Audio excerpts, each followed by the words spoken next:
It's time for Andy to come clean. He's been lying to us all this time. Oh, yes. Oh, Andy's a liar. He is #fake. Official 128 KB cannot be trusted because, as the title suggested, oh no, Andy's got rid of his eGPU. Oh. It's gone. He sold it. it's gone. Well, I didn't sell it. What's happened? I kind of adapted it. You Frankenstein I did, yeah. So it's official. It's over. Yeah. Don't trust us anymore. Next, Sorry. he's going to be selling his Ally X. I'll just take you on really quickly on a 128 KB journey. Okay, yeah, go on. We go on. started the journey in Nintendo Switch land. Yeah. Everyone was happy. Yeah, The Switch is the best thing since sliced bread. it was, yeah. Then along comes the Steam Deck. Yes, Let's follow him on a journey. yeah, Steam Deck's the best thing since sliced bread. Wait a minute, Steam Deck OLED. Wow, this is the best thing since sliced. it was. Sells the Steam Deck, abandons all the Steam Deck lovers, gets the Ally X. Then he's like, I want to play this Ally X on my TV. Yeah. Yeah, I want that full AAA PC experience. Builds an entire eGPU, takes you on the journey with him. Yeah. A whole documentary on how to do it. Yeah. And then less than 4 months later, it's gone. It's been more than 4 months, isn't it?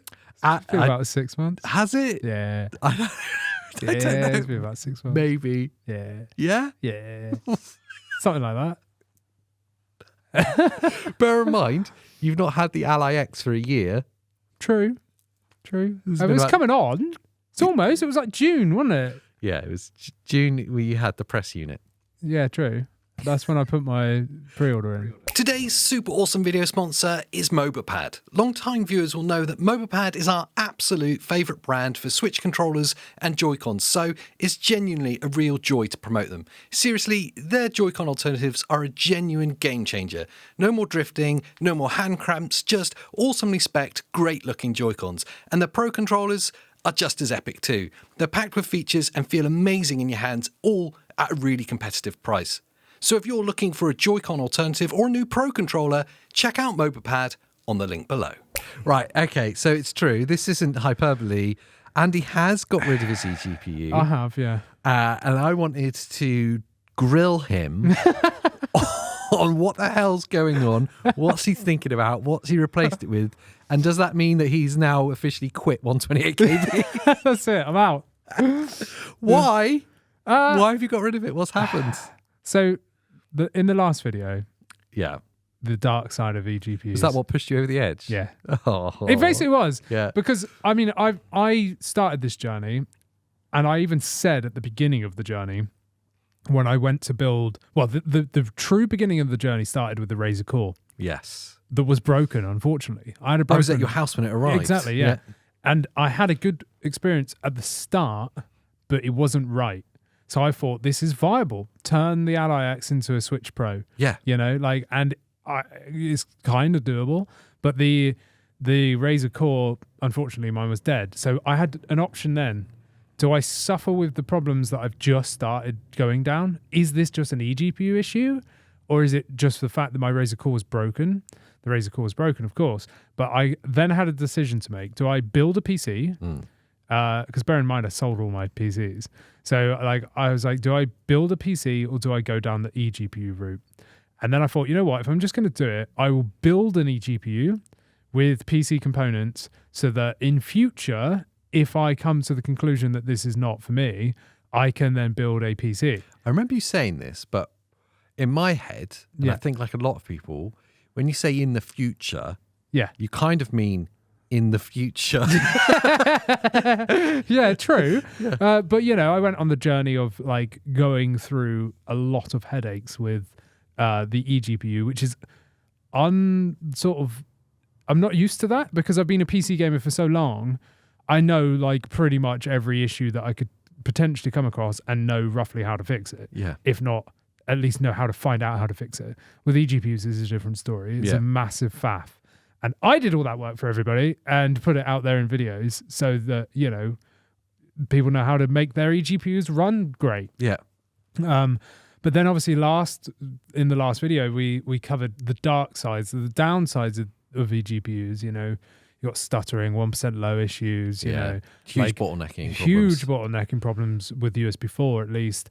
Driver conflictions, other issues with games, like specific games not running well, some games running okay, graphics settings not doing anything, ray tracing just completely broken, resolutions doesn't seem to scale, like it's just, there's a lot of issues there which are fine, like if you can get over those hurdles.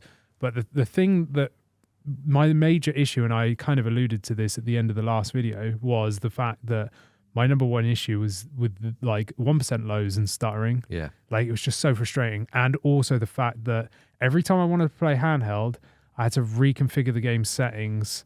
And then when I plugged it into the eGPU, reconfigure the game settings. It was just frustrating, you know, like, and when I'm playing handheld, I think I have a lot of, what would you say? Tolerance for stuff. Yeah. You know, like I'm fine playing at 720p. 100% agree. And a mixture of low to high settings on a handheld, because it blows my mind that I can play AAA games on a handheld, you know, and I can overlook that. Yeah. But when I'm sat in front of a 77-inch OLED screen, you know, like, and I'm watching games, like, and I'm like, yeah, I'm at 4K, like, you know, like max settings or whatever. When I'm then experiencing stuttering and crashing or whatever it might be, it's just like, oh, seriously? So like, what you're saying is that, joking aside, like the eGPU gave you a taste of like pure AAA PC gaming. Yeah. How the best it could possibly be. Yes. And when it wasn't actually the best it could possibly be, that can become frustrating. And for you, it got too much. It was just frustrating, you know, to the point where I like playing Final Fantasy and stuff and having micro stuttering all the time. Like, even though like I had a solid locked frame rate, it's just like, this is really annoying me because I can't unsee that, unfortunately. And it's a bit of a contradiction because I can play handheld in potato mode in some games, but then when I'm looking at it on a massive screen, I am pixel peeping. I can't help but notice problems. And one of the big things with me as well is playing on the eGPU. My TV's VRR, and we know about OLED VRR flickering. We did a whole video about it. So if you don't know about that, go and check it out. But one of the biggest issues causing that flickering was the 1% lows I was getting via the eGPU, because the 1% lows were so low, that variable between so low of 1% to the average was causing the flickering to be savage. As we know, the only way to solve VRR OLED flicker is to have a different setup.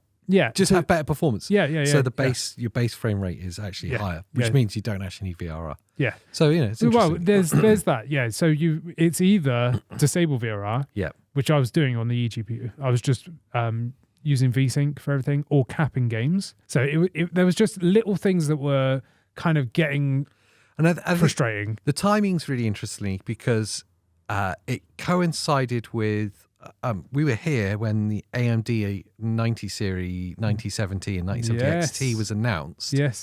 And they come out and say, this is the best performing $500 graphics card in existence. We were there and kind of like jaw hit the floor, like, are they actually doing this? The timing was kind of perfect because you already had this in your mind.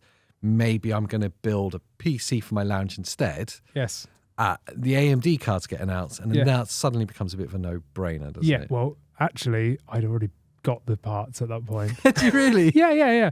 So if you remember, it was literally a couple of days before the AMD announcement that I'd bought them. Because my idea was like, I already have a power supply inside the eGPU. I've already got my RTX 4070. And around the point was the 5070 Ti's were around. And I was like, you know what? I'll rock the 4070 in a PC now for another year. And then when 5070 Ti's price drops, I'll buy one of them and upgrade the 4070. That's then when we were here and AMD just randomly went 9070 XT. And I went, okay, that's like half the price of a 5070 Ti at 5070 Ti performance.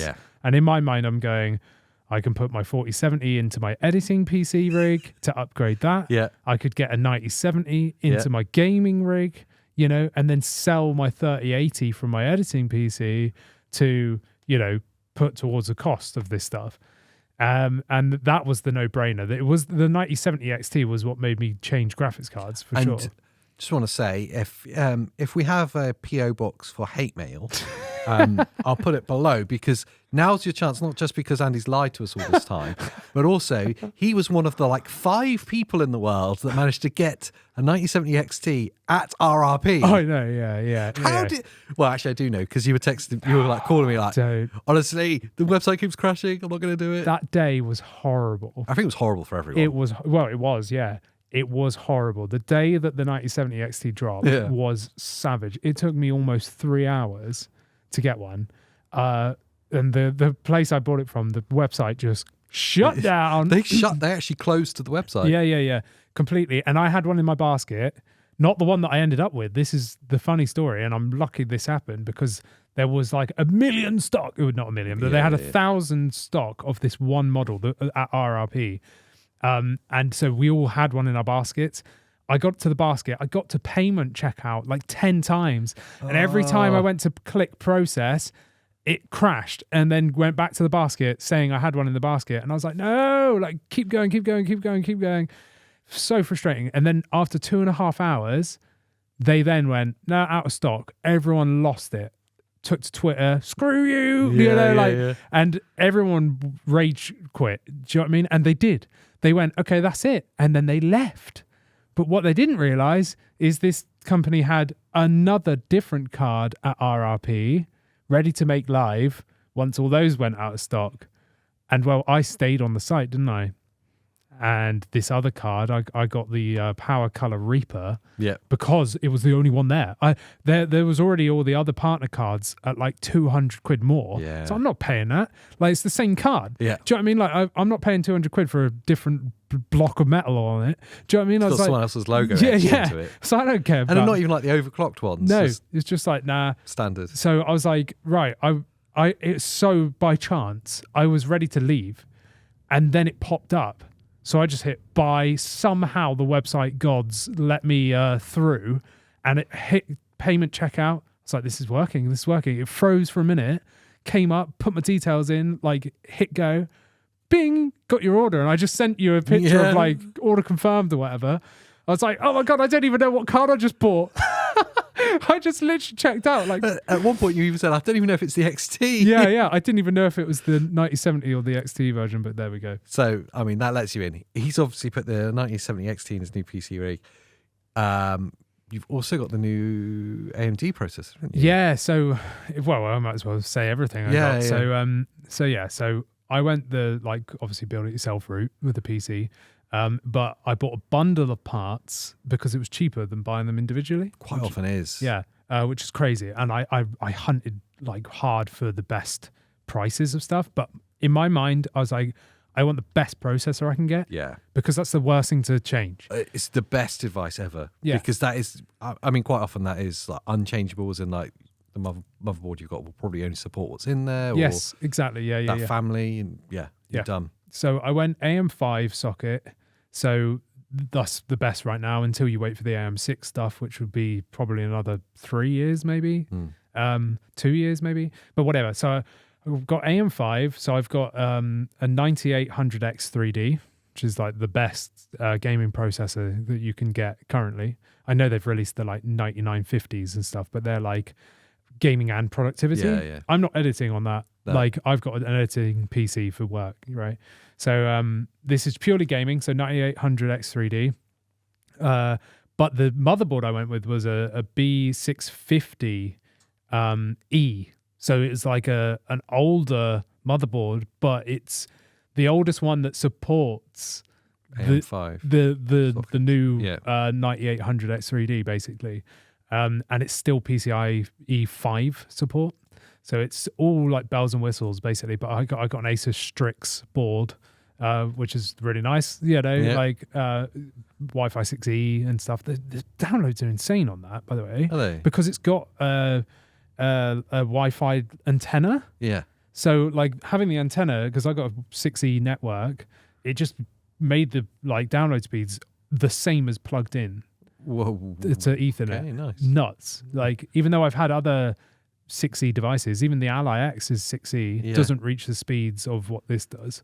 It's mad. But anyway, so B650E Asus ROG Strix motherboard, 9800X3D processor. I got 32 gigabytes of RAM, DDR5 6000 megatransfers RAM. And then I used my Corsair 750E, I want to call it. Is E? Yeah. PSU from the eGPU setup. I got a Corsair AIO, water cooling all-in-one solution with a rad on the top. And I bought I don't even know what the brand is. I can't remember what it is. I bought this case, one of the fish tank cases. Yes. So it's just like glass all the way around, and the front panel fans are actually on the side, so that when you're looking at it front on, it's just glass and you can see straight in. Montec, is it? Montec Air or something? Yeah, I think it's a Montec case. Never heard of them before, but apparently they're really good, like budget ones. It was like 50 quid. Yeah. Fully glass and everything. Seems insane. With the fans, ARGB fans inside. So I didn't have to buy fans extra for 50 quid. That's really good. It's insane. Yeah. Like back in the day, a budget case would be like 90 quid. And it never come with fans. Yeah. And then you'd either have to buy fans extra Yeah. or whatever. But this was all bells and whistles done. I was like, this is sweet. So, what's your experience like with it then so far? What's the performance you're getting? Well, the whole reason I did this really, I suppose, was because of those 1% lows. Yeah. And if anyone knows anything about processors and knows about the 9800X3D, it's a bit of an overkill CPU. But in my mind, I'm like, this has secured me now for a long time, and I could just change the graphics card in 5 years and still be relevant. But yeah, so the processor, the 9800X3D, is got really high 1% lows, like compared to like every other chip. When you look at any like benchmarking, the 1% lows are like really close to the averages, which is massive. So I've gone from like really bad 1% lows over the eGPU setup to like really good 1% lows, and it is just fixed so much. And they were the key issues. They were the key issues that were annoying you. Yeah. So eGPUing it. OLED VRR works for me now. Yeah, no flicker. No flicker. 1% lows are high. 1% lows are so high. Yeah. There's just no flickering at all. And that was the first thing I noticed. The weird thing is my TV is both G-Sync and FreeSync compatible. I wasn't expecting that. So both AMD and NVIDIA. How have they licensed that? Don't know. I know there's like a crossover between G-Sync and FreeSync, but yeah, I've never experienced it before. But anyway, so it plugged in and just auto did it. And I was like, hang on, I wonder if I still get OLED flicker. Booted up a game, none. I was like, because the FPS is so high, like that 9070 XT, the raster performance is insane. So just pumping out native like 4K. It makes an embarrassment of the NVIDIA launch. Oh yeah. Like the raw rastering performance. Yeah. The 9070 XT is insane. Like. So yeah, just playing games with like beautifully smooth. All the micro stutter that was frustrating me is just gone. So what is your Ally X experience now? What is it? Is it just sat there gathering dust? No, because when I first got the Ally X, it was a companion device. Yeah. And then I built it into trying to be a Switch as like my main system. I wanted one system that I could plug in and go like that. This is a really exciting idea. I love the fantasy idea. Of that is awesome. Yeah, absolutely. And then obviously that became my thing. I sold my computer and stuff because I was like, well, I'm not using my gaming PC because it was just, I wasn't plugging it into the TV. Whereas the Ally X made me want to plug onto the TV and use it like a console, so that's then what happened there. And now I've gone back to, okay, now I've got a PC, but it's plugged into my TV. So I'm one of those weirdos with a massive tower like next to the telly. But my Ally X is what it originally was, is a companion device. Yeah. So for handheld gaming, it's great. I can play my AAA game on my TV at like maxed out settings, like the best it could possibly be right now. And then if I want to go and chill in another room, if I want to go on the train, like when we go up to like the Nintendo Switch 2 experience and stuff, if I want to sit there on the train or whatever, I'll grab my Ally X and play it that way. Now, foundationally, I'm a handheld guy. Yeah. I've always been a PC gamer as well as everything else, but I just love handhelds. So there's something really like wholeheartedly like enjoys just sitting on the sofa, even next to the TV, and playing it. Yeah. And that's the thing, is if Christina wants to take up the TV and play a different game, sweet, I'll grab my Ally X, you know, like, because the performance on that handheld is still exceptional. It's incredible. So it hasn't changed my opinion of the Ally X in any single way. I guess changing your opinion as well, it's talking about like what's the future of eGPUs. And like, I guess it's important to say, I know from my perspective, and I'm sure from yours as well, it's not like we're abandoning the idea entirely. No. I think we've said it multiple times. Thunderbolt 5 is going to change everything when the devices come with that. Yeah. And it's going to make it far more viable. Yes. And of course, this month we've got the physical launch of the XG mobiles. Yes. They're hitting retail. Yeah. That's going to be really exciting to see. And despite them having a high price point, they offer a huge amount of solutions to the problems we face with eGPUs, which is just the ease of use. Yes.